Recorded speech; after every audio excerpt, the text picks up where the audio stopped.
as you're getting bigger, you're like, hey, we're paying too much money to have somebody else build our restaurants. We should build them. We're paying too much to make our shirts. Why don't we buy the equipment and just do it? Is that kind of what was the thought behind that? So the first restaurant cost me about $250,000 to build out, and it was expensive. And I said, well, hey, I want to build 50, 100 of these. That's a lot of capital, and I self-funded the first few. I didn't borrow any money or raise any money.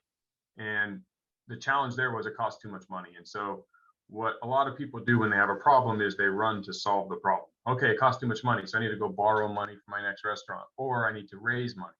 And that's an okay step. I like to do one other step first. And that first thing is take a moment, stop, drop, and kind of assess the situation. And doing that, saying, well, the problem is the restaurants cost too much money. Why?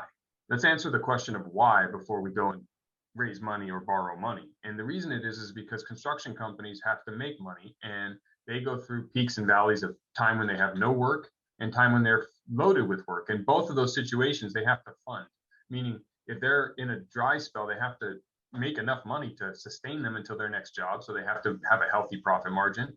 And then in times when they're really backlogged and there's just so much demand, supply and demand is going to drive the price really high. And so I realized, well, if I want to build one more restaurant, it doesn't make sense to build my own construction arm. But my goal was not one more restaurant. My goal was 50. So why would I take the same concept, the same build out that I'm going to do 50 times and go pay a premium to do it 50 times when I could start my own construction company, fabrication division, not care about making a profit, but just take what would have been the profit I'm paying someone else and use that savings to open more restaurants. And so that problem for me got solved differently. Restaurants are expensive, but I solved it by saying, I'm not going to pay the premium. I'm going to develop my own internal process. And by doing that, I built a moat around my concept because I can now compete with a competitor. If you came into my market and said, I'm going to compete with Jeff and make a similar concept, you're going to probably have to use a third-party construction company unless you're a construction company yourself, in which case you're paying 2-3 times more than I am for the same build out. So you better be right.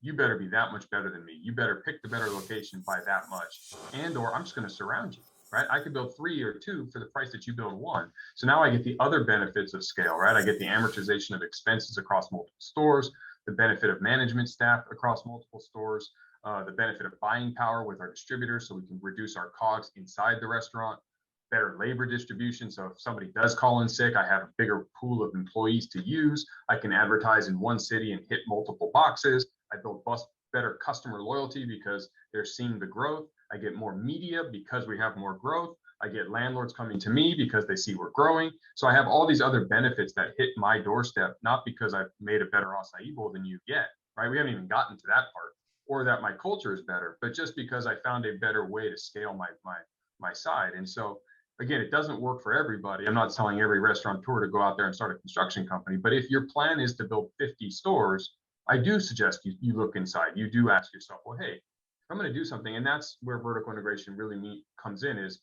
it's not to solve every problem, it's to solve your repeatable, sustainable problems, the ones that aren't going away, right?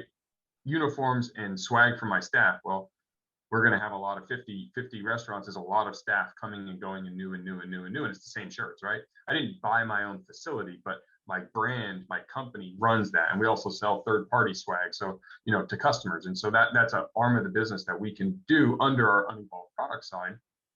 Same thing with the food import. We import acai. Acai comes from Brazil. It's a very expensive niche product. It's not widely adopted like eggs. Right. So I'm not going to, if I was an egg business, I wouldn't go start my own chicken farm because eggs are a commodity. They're everywhere. But acai isn't. So there's only so many middleman and middlewoman companies that are importing acai.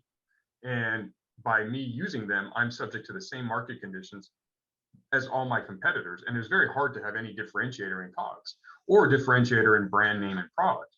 Right. Chiquita Banana and Dole Banana are 2 different varying companies. But at the end of the day, it's a banana. So for me to go down to Brazil and work with the locals and establish my own relationships and import in bulk and use my economies of scale to buy it and store it, number one, I have my own proprietary brand of acai. So nobody out there can say we use the same acai as Everbowl, because you don't. Number two, I can reduce my cost because I can buy it in bigger bulk up front. So I can reduce my individual per ounce cost and pass that savings either back to my customer through lower prices, or back to our bottom line through better cost of goods.